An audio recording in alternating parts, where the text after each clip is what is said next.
Hello everyone. इस video में हम मैकेनिक्स की थर्ड यूनिट को स्टार्ट करेंगे जो कि सिंपल हार्मोनिक मोशन से रिलेटेड है। ठीक है, उसको शुरू करने से पहले हम सबसे पहले देख लेते हैं ऑसिलेटरी मोशन क्या होता है। ठीक है, ऑसिलेटरी मोशन को समझने के लिए हमें सबसे पहले पीरियोडिक मोशन को समझना होगा। पीरियोडिक मोशन का मतलब होता है आवर्ती गति। आवर्ती गति का मतलब होता है या पीरियोडिक मोशन का मतलब होता है कोई भी ऐसी मोशन जिसमें ऑब्जेक्ट अपनी टाइप ऑफ मोशन को बार बार रिपीट करता है। जैसे इसे आप इस तरह से भी समझ सकते हैं, जैसे कि सन है, उसके चारों तरफ हमारे प्लैनेट्स का मोशन। ठीक है, इसका क्या मतलब है, ये अपने मोशन को बार बार क्या करता है, रिपीट करता है ना। एक ही पाथ पर मोशन को क्या कर रहा है, बार बार रिपीट कर रहा है। इस टाइप की मोशन हमारी क्या कहलाती है, पीरियोडिक मोशन। या फिर अगर कोई कार एक पॉइंट से दूसरे पॉइंट तक जाती है, वापस पहले पॉइंट तक आती है, वापस इस तरह से इन दो पॉइंट्स के बीच में क्या करे, मोशन करे, तो इस टाइप की मोशंस को हम क्या कहते हैं, पीरियोडिक मोशन। अब पीरियोडिक मोशन का ही एक स्पेशल केस होता है ऑसिलेशन या ऑसिलेटरी मोशन। तो ऑसिलेशन क्या होता है, जब कोई चीज़ अपनी मेन पोजिशन की टू एंड फ्रो अपने पीरियोडिक मोशन करे। ठीक है, यानी कि अपनी माध्य स्थिति के इधर उधर क्या करे, बार बार अपने मोशन को रिपीट करे। इस टाइप के मोशन को हम क्या कहते हैं, दोलन या फिर ऑसिलेशन। ठीक है, जैसे कि एक पेंडुलम का मोशन क्या होगा, वो एक ही अपनी मेन पोजीशन के दोनों तरफ अपनी गति को क्या करता है, अपने मोशन को बार बार रिपीट करता है। इस टाइप के मोशन को हम क्या कहते हैं, ऑसिलेशन। अब सिंपल हार्मोनिक ऑसिलेशन क्या होता है, ठीक है, सरल आवर्त गति। तो सिंपल हार्मोनिक मोशन वो होता है जिसमें इस तरह से ऑसिलेशन हो कि जो हमारा लगने वाला रिस्टोरिंग फोर्स है वो उसके डिस्प्लेसमेंट के क्या हो, डायरेक्टली प्रोपोर्शनल हो और उसके ऑपोजिट डायरेक्शन में हो। कहने का मतलब है ऐसी हार्मोनिक मोशन जिसमें पार्टिकल हुक्स लॉ को क्या करता हो, फॉलो करता हो, उसे हम क्या कहते हैं, सिंपल हार्मोनिक मोशन। ठीक है, तो आज का हमारा टॉपिक है, ये था क्विक रिवीजन, ये सारी चीज़ें आप पहले पढ़ चुके हैं। आज का हमारा टॉपिक है oscillatory motion in a arbitrary potential well, यानी कि स्वैच्छिक विभव कूप में दोलनी गति। अब सबसे पहले तो हमें ये समझना पड़ेगा कि पोटेंशियल वेल क्या होता है। ठीक है, तो हम क्या करेंगे, अगर हम किसी पार्टिकल जो कि सिंपल हार्मोनिक मोशन में है, या फिर हम कहते हैं अगर कोई पार्टिकल जो ऑसिलेटरी मोशन कर रहा है ना, अगर हम उसकी पोटेंशियल एनर्जी यानी कि स्थितिज ऊर्जा U और उसकी पोजीशन, ठीक है, x के बीच में अगर हम ग्राफ को प्लॉट करें तो कुछ इस तरीके का ग्राफ आता है। तो इसका ग्राफ कुछ इस तरीके से आता है। ये किसी भी ऑसिलेटरी मोशन करने वाले पार्टिकल की पोजीशन को चेंज करने पर उसकी पोटेंशियल एनर्जी में कितना चेंज होता है, उसका ग्राफ है। ठीक है, अब आप देख सकते हैं कि पॉइंट P, Q, R और S पर अगर हम टेंजेंट बनाएं, स्पर्श रेखा बनाएं, तो उसका स्लोप क्या होगा, ज़ीरो होगा, क्योंकि ये एक्स एक्सिस के क्या है, बिल्कुल पैरेलल है ना। किसी भी लाइन का स्लोप क्या होता है कि वो एक्स एक्सिस से कितना एंगल बनाती है, उसका tan थीटा ही उसका क्या कहलाता है, स्लोप कहलाता है। लेकिन यहाँ पर थीटा ज़ीरो होने की वजह से इन सब का स्लोप क्या होगा, ज़ीरो। इन पॉइंट्स को हम बोलते हैं इक्विलिब्रियम पॉइंट। ओके, इन पॉइंट्स को हम क्या बोलते हैं, इक्विलिब्रियम पॉइंट्स। अब हम जानते हैं कि फोर्स और पोटेंशियल एनर्जी के बीच में क्या रिलेशन होता है। फोर्स और पोटेंशियल एनर्जी के बीच में इस टाइप का रिलेशन होता है। ठीक है, यानी कि पोटेंशियल एनर्जी का पोजीशन के रेस्पेक्ट में जब हम डिफरेंशिएशन करते हैं तब हमें किसकी वैल्यू मिलती है, फोर्स की वैल्यू मिलती है। तो यहाँ पर इनका स्लोप जीरो है। स्लोप जीरो होने का क्या मतलब है, u अपॉन एक्स यानी कि y अपॉन एक्स की वैल्यू ज़ीरो है, जिससे हम स्लोप कैलकुलेट करते हैं। तो स्लोप ज़ीरो होने की वजह से P, Q, R और S पॉइंट पर फोर्स भी क्या होगा, ज़ीरो होगा। इन पॉइंट्स पर के उस पार्टिकल पर कोई भी फोर्स नहीं लगेगा। इसीलिए इन पॉइंट्स को हम क्या कहते हैं, इक्विलिब्रियम पॉइंट्स कहते हैं। लेकिन इक्विलिब्रियम पॉइंट्स या इक्विलिब्रियम जो होती है वो दो टाइप की होती है। पहली होती है स्टेबल इक्विलिब्रियम और दूसरी होती है अनस्टेबल इक्विलिब्रियम।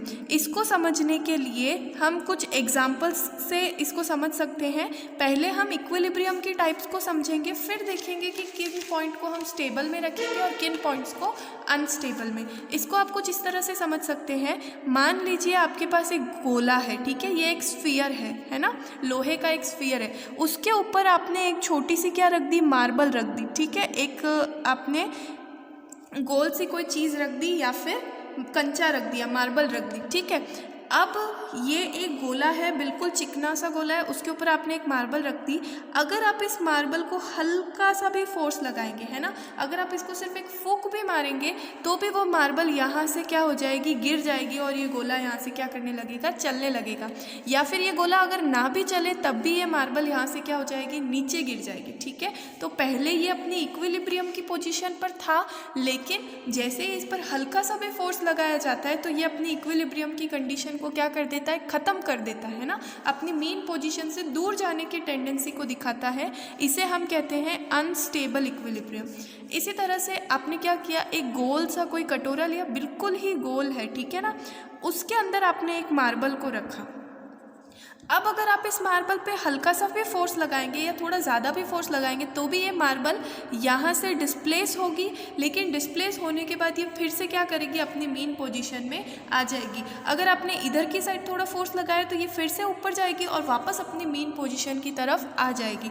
तो पहले ये इक्विलिब्रियम में थी और फोर्स लगाने पर ये नो डाउट डिस्प्लेस तो होती है, लेकिन अपनी मेन पोजीशन की तरफ आने की टेंडेंसी दिखाती है। इसे हम क्या कहते हैं, स्टेबल इक्विलिब्रियम।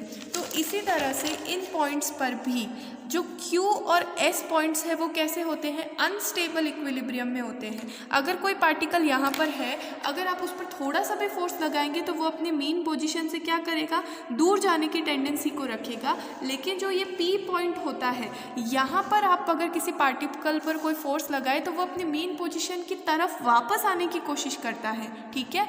इसे हम क्या बोलते हैं, ये P और R जो होते हैं वो स्टेबल इक्विलिब्रियम में होते हैं। P एंड R जो होते हैं वो स्टेबल इक्विलिब्रियम में होते हैं और Q एंड S जो होते हैं वो कैसे होते हैं, अनस्टेबल इक्विलिब्रियम में होते हैं। अब ये किस तरह होता है, इसको हम एक पेंडुलम के एग्जाम्पल से भी समझ सकते हैं। मान लीजिए आपके पास एक सिंपल पेंडुलम है, ठीक है, आपने इसको क्या किया, थोड़ा सा डिस्प्लेस करके यहाँ तक ले आए, ठीक है। अब जब आप यहाँ से इसको छोड़ेंगे तो ये क्या करने लगेगा, मोशन करने लगेगा, ठीक है। तो जब ये वापस यहाँ पर आ जाएगा अपनी इक्विलिब्रियम की पोजीशन पर, और अगर आप इस पर थोड़ा सा भी फोर्स लगाएंगे तो क्या होगा, पेंडुलम डिस्प्लेस होगा, यहाँ कहीं आएगा, लेकिन फिर ये वापस इसी की तरफ आने की क्या रखेगा, टेंडेंसी रखेगा। तो इस टाइप के जो पॉइंट है उनको हम क्या बोलते हैं, स्टेबल इक्विलिब्रियम वाले पॉइंट, जिनको हमने P और R से क्या किया है, डिनोट किया है। लेकिन अगर किसी तरह आप इस पार्टिकल को किसी धागे से बांध करके, यानी यहाँ से भी आपने इसको क्या कर रखा है, एक रस्सी से पकड़ रखा है, इसने आपको इक्विलिब्रियम में आपने इसको क्या कर रखा है, होल्ड कर रखा है। लेकिन अगर आप जैसे ही यहाँ पर हल्का सा क्या लगाएंगे, फोर्स लगाएंगे या फिर उस धागे को क्या कर देंगे, छोड़ देंगे, उस कंडीशन में ये अपनी मेन पोजीशन से क्या हो जाएगा, बहुत ज़्यादा दूर खिसक जाएगा, यानी अपनी इक्विलिब्रियम को क्या कर देगा, ब्रेक कर देगा। फिर यहाँ आने के बाद भी वो रुकेगा नहीं, ऑपोजिट डायरेक्शन में क्या करने लगेगा, मोशन करने लगेगा। तो इस टाइप के जो पॉइंट्स होते हैं उन्हें हम क्या कहते हैं, अनस्टेबल इक्विलिब्रियम पॉइंट्स, जिसको हमने ग्राफ में Q और S से क्या किया है, रिप्रेजेंट किया है, ठीक है। और हम और इसको थोड़ा और डिटेल में स्टडी करने के लिए हम क्या करते हैं, पॉइंट B को कंसीडर कर लेते हैं। मान लेते हैं पॉइंट B क्या है, हमारा ऐसा पॉइंट है जहाँ पर काइनेटिक एनर्जी क्या होती है, 0 होती है, ठीक है। इसको हम लिख लेते हैं एट पॉइंट B, ठीक है ना। हम मान लेते हैं पॉइंट B पर पार्टिकल की काइनेटिक एनर्जी क्या है, 0 है। तो इसकी जो टोटल एनर्जी होगी वो किसके बराबर होगी, इसकी टोटल एनर्जी इसकी पोटेंशियल एनर्जी की क्या होगी, बराबर होगी। ये किस तरह का पॉइंट है, यानी कि आपने मान लिया है कि आपने क्या किया, पेंडुलम एक स्टेबल सिचुएशन पर था, उसको खींच करके क्या ले गए, दूसरे पॉइंट पर ले गए। तो जब आप उस पर वर्क डन कर रहे हैं उसको खींचने के लिए, तो आप क्या कर रहे हैं, उसकी पोटेंशियल एनर्जी को इंक्रीज कर रहे हैं। लेकिन अभी आपने उस पार्टिकल को छोड़ा नहीं है ना, वो मोशन में नहीं है। उस कंडीशन में उसकी सारी एनर्जी उसकी पोटेंशियल एनर्जी के फॉर्म में होगी और उसकी काइनेटिक एनर्जी क्या हो जाएगी, 0 हो जाएगी, ठीक है। लेकिन जैसे ही आप इस पार्टिकल को इस पॉइंट बी से क्या करते हैं, रिलीज करते हैं, तो पी की साइड से एक रीस्टोरिंग फोर्स उसे क्या करता है, अपनी मीन पोजीशन की तरफ खींचने लगता है। एक प्रत्यानयन बल, एक रीस्टोरिंग फोर्स लगने लगता है टुवर्ड्स पॉइंट पी, है ना। रीस्टोरिंग फोर्स या फिर जिसको हम कह सकते हैं प्रत्यानयन बल, उसे क्या करता है, पी की तरफ खींचने लगता है, टुवर्ड्स पी, ठीक है। और पार्टिकल जो होता है वो पी की तरफ क्या करने लगता है, मोशन करने लगता है। लेकिन पी पर जाकर उसकी काइनेटिक एनर्जी इतनी ज़्यादा हो जाती है कि वो पार्टिकल वहाँ पर रुक नहीं पाता और उसकी अपोजिट डायरेक्शन में फिर से क्या करने लगता है, मोशन करने लगता है, ठीक है। फिर वापस उसकी ये धीरे धीरे सारी काइनेटिक एनर्जी पोटेंशियल एनर्जी में चेंज हो जाएगी। यहाँ पर आकर उसकी काइनेटिक एनर्जी क्या हो जाएगी, फिर से ज़ीरो, और उस केस में उसकी पोटेंशियल एनर्जी क्या कराएगी, उसे फिर अपोजिट डायरेक्शन में मोशन कराएगी। यानी इस वेल के अंदर, ये एक कुएं के जैसा स्ट्रक्चर है, पार्टिकल लगातार क्या करने लगता है, ऑसिलेशन करने लगता है। और हम पहले ही देख चुके हैं कि इस केस में एक रीस्टोरिंग फोर्स लग रहा है। तो रीस्टोरिंग फोर्स का फॉर्मूला क्या होता है, ये होता है, यानी इस रीजन में फोर्स जो है वो डिस्प्लेसमेंट के डायरेक्टली प्रोपोर्शनल है। जितना ज़्यादा दूर लेकर के जाएंगे उतना ज़्यादा उस पर फोर्स लगेगा, और वो उसकी ऑपोजिट डायरेक्शन में, आपने फोर्स इस डायरेक्शन में लगाया लेकिन वो उसे क्या कर रहा है, आप डिस्प्लेस इस डायरेक्शन में कर रहे हैं, लेकिन रीस्टोरिंग फोर्स उसे ऑपोजिट डायरेक्शन में क्या कर रहा है, खींचने की कोशिश कर रहा है। तो इस टाइप के मोशन को हम क्या कहते हैं, सिंपल हार्मोनिक मोशन। तो हम ये कह सकते हैं कि कोई भी पार्टिकल आर्बिटरी पोटेंशियल वेल में क्या करता है, सिंपल हार्मोनिक मोशन को करता है ना। आर्बिटरी पोटेंशियल वेल में पार्टिकल का जो मोशन होता है वो किस टाइप का होता है, SHM, यानी कि सिंपल हार्मोनिक मोशन होता है, ठीक है। पोटेंशियल वेल क्या होता है, इसकी डेफिनेशन क्या लिखेंगे, किसी पार्टिकल की मीन पोजीशन के दोनों तरफ मैक्सिमम एनर्जी और मिनिमम एनर्जी के बीच का जो रीजन होता है उसे हम क्या कहते हैं, पोटेंशियल वेल कहते हैं। और यहाँ पर इस मैक्सिमम एनर्जी और मिनिमम एनर्जी के बीच का जो डिफरेंस होता है उसे हम क्या कहते हैं, बाइंडिंग एनर्जी या बंधन ऊर्जा, ठीक है। बाइंडिंग एनर्जी क्या होगी, इसकी बंधन ऊर्जा, यानी कि इन दोनों उच्च ऊर्जा और निम्न ऊर्जा वाली, यानी मैक्सिमम एनर्जी और मिनिमम एनर्जी की जो डिफरेंस होता है उसे हम इस पोटेंशियल वेल की क्या कहते हैं, बाइंडिंग एनर्जी, और उसकी मीन पोजीशन के दोनों तरफ मैक्सिमम एनर्जी और मिनिमम एनर्जी के बीच का जो रीजन होता है उसे हम कहते हैं पोटेंशियल वेल, ठीक है। और इस पोटेंशियल वेल की जो पोटेंशियल एनर्जी होती है उसे हम टेलर सीरीज़ की हेल्प से क्या कर सकते हैं, कैलकुलेट कर सकते हैं। आपने बायनोमियल सीरीज़ पढ़ी होगी, इसी तरह से बहुत सारी सीरीज़ होती है, टेलर सीरीज़, फूरियर सीरीज़। तो प्रैक्टिकली ये देखा गया है कि इसकी जो पोटेंशियल एनर्जी होती है उसे हम टेलर सीरीज़ से क्या कर सकते हैं, कैलकुलेट कर सकते हैं। तो टेलर सीरीज़ को मैं डायरेक्टली लिख दे रही हूँ, आपको इसको एज इट इज़ लर्न करना है। हायर क्लासेस में आप इसके बारे में डिटेल में स्टडी करेंगे। तो हम इसकी वैल्यू को किससे कैलकुलेट कर सकते हैं, टेलर सीरीज से कैलकुलेट कर सकते हैं।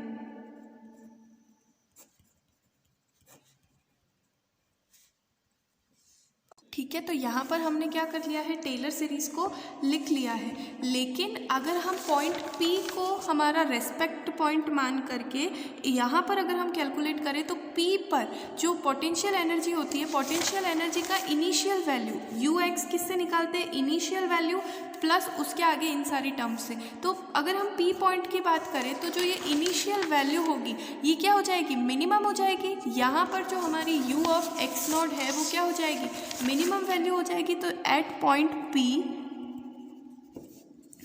Ux0 क्या हो जाएगी, मिनिमम हो जाएगी, है ना, एक कांस्टेंट की तरह हो जाएगी। तो जब मैं इसका डिफरेंशिएशन करूँगी तो मुझे क्या मिलेगा, ज़ीरो मिलेगा। और जब मैं इसका डबल डिफरेंशिएशन निकालूंगी d²u/dx², तो ज़ीरो का डिफरेंशिएशन क्या हो जाता है, कांस्टेंट। इसी तरह से जब मैं आगे की और भी टर्म्स को कैलकुलेट करूँगी तो बहुत सारे कांस्टेंट्स मुझे क्या होते जाएंगे, मिलते जाएंगे। ये सारी ही वैल्यूज़ को अगर मैं यहाँ पर क्या कर दूँ, सब्सटीट्यूट कर दूँ, तो मुझे क्या मिलेगा, यहाँ पर अगर मैं देखूँ तो du/dx क्या हो गया था, मेरा ज़ीरो हो गया था, तो इसकी वैल्यू ज़ीरो हो जाएगी, तो ये पूरी टर्म क्या हो जाएगी, ज़ीरो हो जाएगी, ख़त्म हो जाएगी। फिर अगर मैं नेक्स्ट टर्म की बात करूँ तो फैक्टोरियल 2 की वैल्यू क्या होती है, 2 होती है ना, फैक्टोरियल 2 होता है। और यहाँ पर इसकी वैल्यू क्या निकाली हमने, कांस्टेंट निकाली है ना, k1। तो इस वैल्यू को हम लिख लेंगे k1 x minus x not का स्क्वायर प्लस फैक्टोरियल 3 की वैल्यू होती है 1 यानी कि 6। फैक्टोरियल 3 की वैल्यू होती है 6, तो 1 फैक्टोरियल 3 की वैल्यू हो जाएगी 1/6। ये वाली टर्म को भी हम क्या कर चुके हैं, कांस्टेंट, तो ये हो जाएगी k2 x minus x not का क्यूब एंड सो ऑन। ठीक है, अगर हम अब क्या करें, पॉइंट P को क्या कर ले, हम पॉइंट P को क्या कर ले, हम ओरिजिन मान ले, है ना। जो हमारी ये फ्रेम ऑफ रेफरेंस थी, ये हमारा ओरिजिन पॉइंट था, इसको उठा करके हम किस पर शिफ्ट कर दें, P पर शिफ्ट कर दें, है ना। इस ओरिजिन पॉइंट को उठा करके हम कहाँ शिफ्ट कर दें, P पर शिफ्ट कर दें, यानी कि इस ग्राफ को हम कहाँ से शुरू करें, P से शुरू करें। ठीक है, तो उस केस में एक्स नॉट की वैल्यूज़ क्या हो जाएगी, ज़ीरो, यानी कि इनिशियल पोजीशन। एक्स नॉट क्या है, हमारी इनिशियल पोजीशन। तो इनिशियल पोजीशन हम शुरू ही कहाँ से कर रहे हैं, ओरिजिन से कर रहे हैं, ज़ीरो से कर रहे हैं, तो यहाँ पर एक्स नॉट की वैल्यू क्या हो जाएगी, ज़ीरो। तो उससे हमें मिलेगा ux is equal to U X not.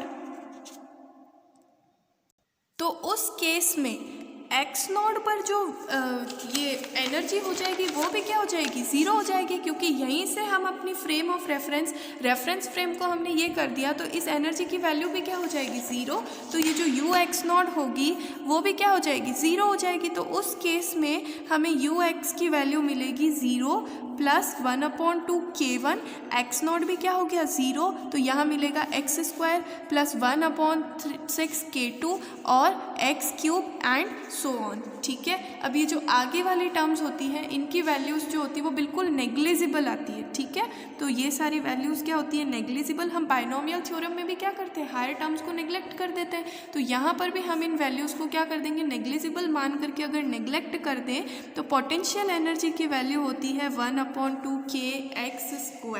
ठीक है, यही फॉर्मूला आपने छोटी क्लासेस में भी पढ़ा होगा। तो यहाँ पर हमने टेलर सीरीज़ को यूज़ करके इसकी पोटेंशियल एनर्जी को निकाल लिया, जो कि ½ kx² की क्या होती है, बराबर होती है। ठीक है, और इसी को अगर हम इंटीग्रेट कर दें, f(x) इज इक्वल टू क्या होता है, माइनस का del u/del x। अगर मैं इस टर्म को क्या कर दूँ, इंटीग्रेट कर दूँ, तो 1/2 k तो कांस्टेंट होता है, नेगेटिव हमारा फॉर्मूले से आ जाएगा। 2x का इंटीग्रेशन, ये x² का इंटीग्रेशन हो जाएगा 2x, तो हमें फोर्स की वैल्यू क्या मिलेगी, माइनस का kx। और यही हमने पहले माना था कि आर्बिटरी पोटेंशियल वेल में, है ना, पार्टिकल पर लगने वाला फोर्स क्या होता है, माइनस के kx के बराबर होता है। और क्योंकि ये फोर्स इसकी डायरेक्टली प्रोपोर्शनल है, इसीलिए हम कह सकते हैं कि पोटेंशियल वेल के अंदर कोई भी चीज़ क्या करती है, सिंपल हार्मोनिक मोशन करती है। ओके।